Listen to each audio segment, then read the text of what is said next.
So we have the following recursion relations. Fn plus 1 equals A times Fn plus B times Gn, and Gn plus 1 equals C times Fn plus D times Gn.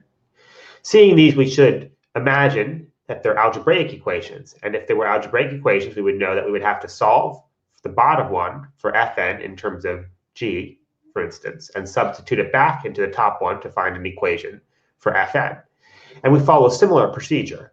We can write Fn equals 1 over C times Gn plus 1 minus 𝑑𝐺𝑛.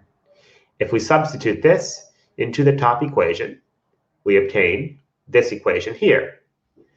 This equation contains only Gn plus 2, Gn plus 1, and Gn, and we can rearrange it, gathering like terms and multiplying by C to obtain BC minus AD times Gn plus A plus C, D, times Gn plus 1 equals Gn plus 2. This is the recursion relation, including only G, that was asked for in the problem. And if we do a similar method with Gn, that is to say, we solve this equation for Gn in terms of Fn and substitute into here, we derive an equation that involves only Fn and Fn plus 2, Fn plus 1, and so forth. And that equation ends up being Fn plus 2 equals BC minus AD times Fn plus D plus AB times Fn plus 1. And these are very analogous equations.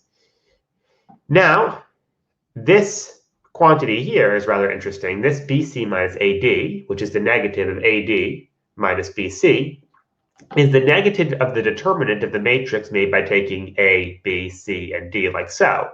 That matrix is a transition matrix. It can be thought of as the matrix that maps Fn and Gn, the vector of Fn and Gn, to a new vector, Fn plus 1, Gn plus 1, by definition, of course.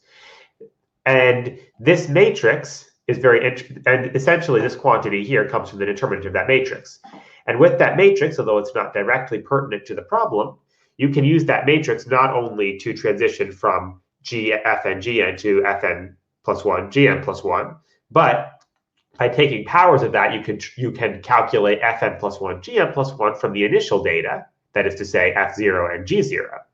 And by inverting that matrix, if such an inversion is possible, you can move from Fn plus 1 and Gn plus 1, that is to say an arbitrary values of the sequence, and recover your initial data F0 and G0.